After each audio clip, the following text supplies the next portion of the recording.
नमस्कार, India news Madhya Pradesh Chhattisgarh में आपका स्वागत है। मैं हूं दीप्ति चौरसिया। नजरिया में आज हम खास मुलाकात करेंगे मध्य प्रदेश विधानसभा के उप नेता प्रतिपक्ष बाला बच्चन से। सर, स्वागत है आपका। जी नमस्कार, धन्यवाद। पहले तो ये कि मध्य प्रदेश का बजट सत्र चल रहा है, आपके हिसाब से कैसा है ये सत्र? देखिए, निराशाजनक है बजट। जो बजट जो वो निराशाजनक, और पूरे सत्र में हम लोग दमदारी से सरकार को घेरने का काम कर रहे हैं। जिस मकसद से ये जो सरकार जो बनी है, उन मकसदों पे सरकार पूरी नहीं उतर रही है। सभी पॉइंट ऑफ व्यू से, चाहे हम वो जो किसानों की फसलें जो खराब हो रही है उसको मुआवजा देने की बात हो, अभी तक सरकारी तंत्र खेतों पर पहुंचा नहीं है, सर्वे हो नहीं रहा है, और मुआवजे की बात तो दूर की है। तो मैं समझता हूं कि हम लोग दमदारी से सरकार को घेर रहे हैं, और सरकार के कारनामे सारे उजागर करने में कांग्रेस पार्टी के सभी विधायक और हम लोग लगे हैं, लेकिन सरकार की तरफ से कोई जवाब नहीं आ रहे हैं। मैंने अभिभाषण में, महामहिम राज्यपाल जी के अभिभाषण पे इतनी सारी बातें बोली थी, सब टू दी पॉइंट थी, लेकिन माननीय मुख्यमंत्री जी ने वही जिस तरह से जनता को संबोधित करते हैं वैसा भाषण देकर ख़त्म कर दिया है। किसी का कोई जवाब नहीं देता, न मंत्रीगण देते हैं, न माननीय मुख्यमंत्री जी देते हैं। तो उससे हमको निराशा हाथ लगती है कि कहीं ना कहीं हम लोग भी तो मध्य प्रदेश की जनता के द्वारा चुनकर आए और उन्हीं की बात को हम रखते हैं, लेकिन सरकार जवाब देने से बचती है। इसलिए थोड़ा हम लोगों को लगता है कि ठीक नहीं है, ठीक ठाक करना चाहिए सरकार को और मुख्यमंत्री जी को, और स्पेसिफिक अगर हम जो पूछते हैं तो उसका जवाब आना चाहिए, वो नहीं आ रहे हैं। अभी इस वक्त आप प्रभारी नेता प्रतिपक्ष की भूमिका में हैं विधानसभा में, और विधानसभा अध्यक्ष सीताशरण शर्मा जी ने कहा कि आपने सरकार को आईना दिखा दिया, और अब तक के आपको जो है सबसे अच्छे नेता प्रतिपक्ष की भूमिका आप निभा रहे हैं, ये कहा। उसके बाद अगर हम जानना चाहें कि आप इस सत्र में अपने आप को कितने में से कितने नंबर देते हैं, 10 में से कितने नंबर देंगे? नहीं, देखिए, आपने ठीक प्रश्न पूछा है। 1 मार्च को जो मेरा जो महामहिम राज्यपाल जी के अभिभाषण पर जो चर्चा थी और उस पर मेरा जो भाषण था, वही जिसका मैंने अभी पहले उल्लेख किया है, उसको मध्य प्रदेश विधानसभा के अध्यक्ष जी ने, उपाध्यक्ष जी ने, उसके बाद सभी मंत्रीगण ने, क्योंकि मुख्यमंत्री जी को मेरे बाद भाषण देना था, तो सब ने अच्छे से सुना था।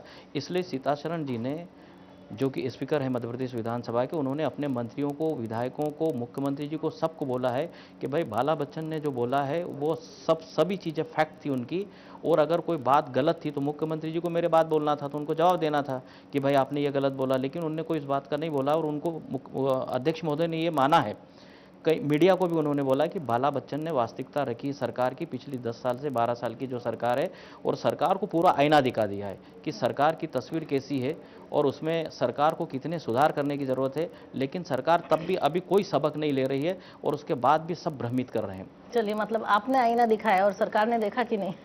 हाँ सर, देखिए, ये अब हम लोग वही फिर अब विनियोग विधेयक पर फिर मेरा बोलना है।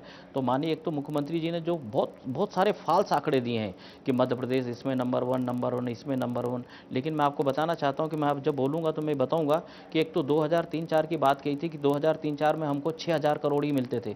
उस समय प्रधानमंत्री अटल बिहारी वाजपेयी जी थे, उनकी सरकार थी। तो एक तो उनको यही मालूम नहीं कि किसकी सरकार है, कौन है प्रधानमंत्री, तो उनकी सरकार में उनको नहीं पैसा मिलता था। लेकिन अभी मैं आपको बताना चाहता हूं कि 15-16 की फिर बात की, वर्ष 15-16 में जब वापस उनकी सरकार बन गई है। लेकिन इस बीच में 10 साल यूपीए की जो सरकार रही है, उसमें लाखों करोड़ों रुपए जो मिलते थे मध्य प्रदेश में, उसका उल्लेख कहीं भी नहीं किया है। तो सरकार कहीं ना कहीं पार्शलिटी करना चाहती है, दोनों प्रधानमंत्रियों के और दोनों केंद्र की सरकारों के बारे में बताना नहीं चाहती। जहाँ तक मुझे मेरे अंक देने की बात है, इसको तो आप लोग, मतलब प्रहरी की तरफ आप लोग वहाँ जो विधानसभा में होते हैं, विधानसभा के बाहर भी होते हैं, मैं समझता हूँ कि वो आपका और विधानसभा का काम है नंबर देना और ये सब सारी चीज़ें। हम लोग तो हमारा परफॉर्मेंस जनता के लिए देने का प्रयास करते हैं। अच्छा, एक चीज और है कि सत्ता पक्ष का आरोप है कि कांग्रेस में कई सारे नेता हैं जो नेता प्रतिपक्ष की दौड़ में हैं और वो सदन ठीक से नहीं चलने देते हैं। नहीं, ऐसा बिल्कुल भी नहीं है। मैं आपको बताना चाहता हूँ कि हम लोग जो प्रश्न लगाते हैं या फिर ध्यान आकर्षण जो हमारे होते हैं, जो अलग अलग व्यवस्थाओं के अंतर्गत हम जो बातें, मुद्दे जो उठाते हैं, सरकार और मंत्रीगण बचने के लिए ऐसा करते हैं, वो मुद्दों से भटकाव लाने के लिए ऐसा करते हैं। कोई किसी तरह का कोई कंपटीशन वाली बात नहीं है।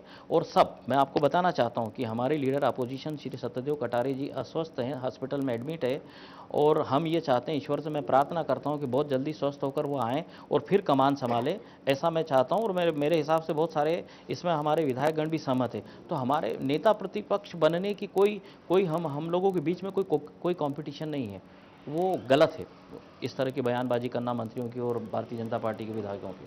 किसानों के मुद्दे पे आप लोगों ने हाउस में भी बहुत उठाया, विपक्ष ने काफी सरकार को घेरा, उसके बाद भी जो पिछली बार का मुआवजा है वो अभी तक कई जिलों में नहीं पहुंचा, और ऐसा लग रहा है कि कांग्रेस तब भी मुद्दे को भुना नहीं पा रही है। नहीं, देखिए, विपक्ष के नाते हम लोग सरकार की जानकारी में मुद्दे या जिन क्षेत्रों में जो ओलावृष्टि, अतिवृष्टि, सूखा, अल्प वर्षा जो हुई है, वो हम विधायकों के नाते, मध्य प्रदेश विधानसभा के सदस्यों के नाते हम लोग उठा सकते हैं, सरकार की जानकारी में ला सकते हैं। मानना नहीं मानना सरकार का काम है। मैं आपको बताना चाहता हूँ कि लेकिन पिछले तब भी 3 वर्षों से सरकार पर कांग्रेस दबाव नहीं बना पाती किसी भी चीज के नहीं, लिए। देखिए, हम लोगों ने ध्यान आकर्षण दिए हैं, स्थगन लगाए हैं, उसके बाद जो अलग अलग व्यवस्थाएं विधानसभा की होती है उसके अंतर्गत मैंने भी और मेरी पार्टी के, कांग्रेस पार्टी के विधायक साथियों ने उठाई है बातें कि पटवारी, ग्राम सेवक, तहसीलदारों ने सर्वे ठीक ढंग से किया नहीं। पिछले 3 सालों को हमारे इधर बड़वानी, खरगोन, धार, झाबुआ, अलीराजपुर तरफ तो मुआवजा अभी तक नहीं बटा है।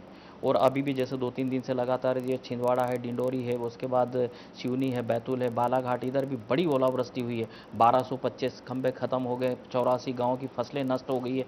ये हम सब लगातार उठा रहे हैं, लेकिन सरकार के माथे में कोई जू नहीं रहती है। 3-4 बातें हैं। जी 4 बार कृषि कर्मण अवार्ड मिला है। जी। कृषि में आंकड़े तेजी से बढ़ते जा रहे हैं, जो एग्रीकल्चर ग्रोथ हो रही है उसके। मुख्यमंत्री कहते हैं खेती को फायदे का धंधा बनाना है। और रही बात आत्महत्या की, तो सरकार कहती है कि जो आत्महत्या हुई उसके पीछे फसल और लोन कहीं से कहीं तक कारण नहीं था। फिर आप कैसे कह रहे हैं कि सब मैं कुछ आपको गलत बताना है? चाहता हूँ कि एक तो जो कृषक जो मेहनत करते हैं, मेहनत करके जो फसलों का उत्पादन करते हैं, उनके रेट्स बाजार में नहीं मिलते हैं। उसके बाद जब वो खाद, बीज और दवाई लेने जाते हैं, असली नहीं मिलते, नकली मिलने लग गए हैं, और रेट अच्छा नहीं मिलना, तो ये सब तमाम तरह की जो दिक्कतें हैं, फिर प्रोडक्शन भी कम होता जा रहा है। अभी ठीक है, मतलब कुछ जगह नहरों से ना पानी जो पहुंचा है, ठीक है ये, लेकिन 10 साल में अंतर भी तो आएगा ना। जैसे हम लोगों की तुलना करते हैं 2002, 2003 की, तो उसके बाद जो किसानों की आत्महत्याएं जो हो रही, उसका परसेंटेज भी तो बढ़ता जा रहा है। तो सरकार को सोचना पड़ेगा। सिर्फ कागजों पे जो सरकार बोलती है, मेरे हिसाब से कागज के पॉइंट ऑफ व्यू से ही बेटर है। बाकी अगर वो जमीन पर उतर के देखेंगे तो ठीक नहीं है व्यवस्थाएं किसानों अच्छा, के लिए एक सरकारी। चीज और लगातार हो रही है जी। कि मध्य प्रदेश में लगातार हड़तालें हो रही हैं, सरकारी कामकाज ठप हो रहा है। कभी कोई कर्मचारी संगठन नाराज होता है, कभी कोई, कभी नर्सिंग एसोसिएशन में हड़ताल हो जाती है, कभी स्वास्थ्य कर्मी हड़ताल पे चले जाते हैं। तो ये हड़तालें कहाँ तक जायज है? देखिए, शुक्रवार को मध्य प्रदेश के लगभग 5 लाख से अधिक कर्मचारी हड़ताल पे थे, धरने पर थे। मैंने उसका स्थगन दिया हुआ था। आज तक सरकार चर्चा नहीं करा रही है। चाहे हम पंचायत के सचिवों की बात कर लें, रोजगार सहायकों की हम बात कर लें, या जो संविदा स्वास्थ्य कर्मचारी हैं हम उनकी बात कर लें, 6500 रुपये में अभी तक हैंडपम्प मैकेनिक काम कर रहे हैं, उसकी बात कर लें, अतिथि शिक्षकों की हम बात कर रहे हैं, उनका मानदेय नहीं सरकार बढ़ा रही है।